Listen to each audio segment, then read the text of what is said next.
जब बशर अल असद की सरकार सीरिया के अंदर गिराई गई, भारत, पाकिस्तान, बांग्लादेश और तमाम जो मुस्लिम देश हैं और जहाँ मुसलमान ज़्यादा रहते हैं, उनको बड़ी खुशी हुई कि हाँ चलो बशर अल असद की सरकार चली गई।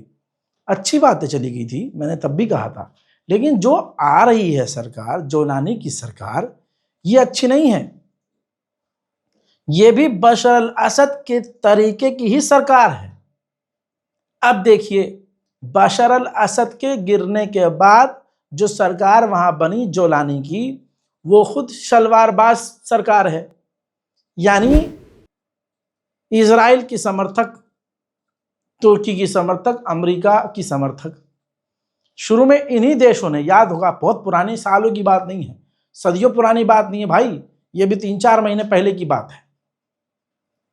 जब इनकी सरकार बनी तब से मैं कह रहा हूं भाई थोड़ा ठंडा हाथ रखो, देखो अभी क्या करती है जोलानी सरकार।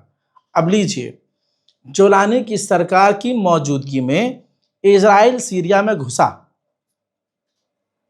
कब्जा करने लगा, आप चुप रहे। अपने बेस बनाने लगा, आप चुप रहे। जोलानी की सरकार सीरिया के ऐतिहासिक जगहों पर कब्जा करने लगी, आप चुप रहे। क्योंकि आपको सिर्फ दिक्कत यह थी ईरान से। ईरान से हमें इतनी नफरत करवाई गई है बचपन से अब तक कि वो तो शिया है, नफरत करो उस साले से। इजराइल का कब्जा हमें मंजूर हो जाएगा, लेकिन सीरिया के अंदर ईरान रहे ये मंजूर नहीं होगा। फिर वही हुआ, सीरिया से ईरान बाहर निकला और सीरिया में चारों तरफ कब्जा इजराइल का होने लगा। जोलानी की सरकार ने क्लियरेंस दे दिया ये बोलकर इजराइल को कि हमें लड़ना ही नहीं है इजराइल से, हमें इजराइल से लड़ना नहीं, इजराइल से हमें भिड़ना नहीं। हमारा देश थक चुका है जंग लड़ लड़ के, हमारे लोग थक चुके हैं दूसरों की जंग से, लिहाजा हमें लड़ना नहीं है, इजराइल के साथ हम मिलकर काम करना चाहते हैं, तैयार हैं। अब ये 4 महीने तक यही सब होता रहा।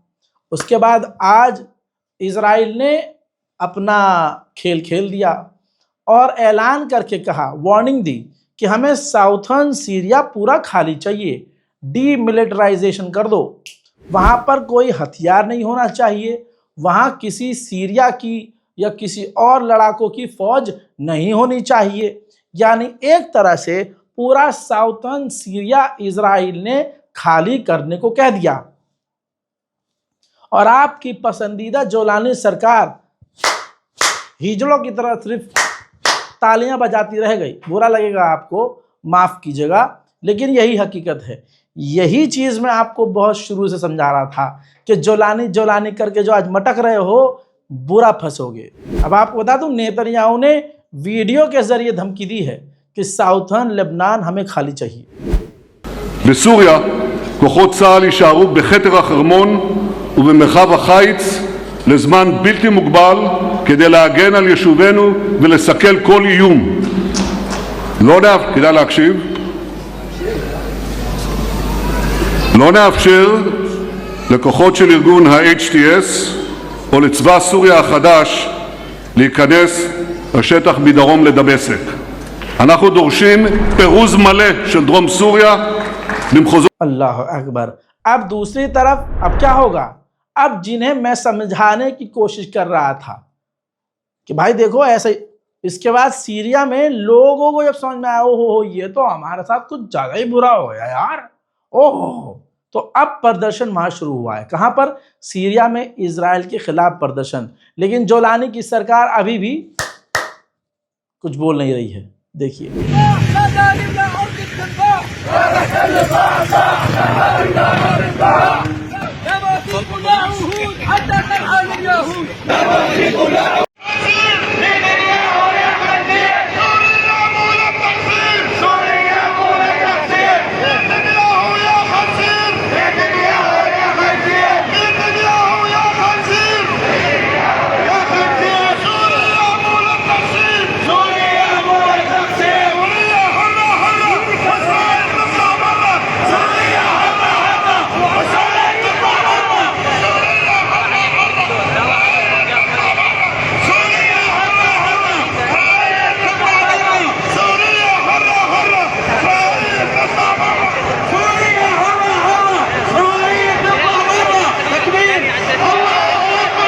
अल्लाह अकबर।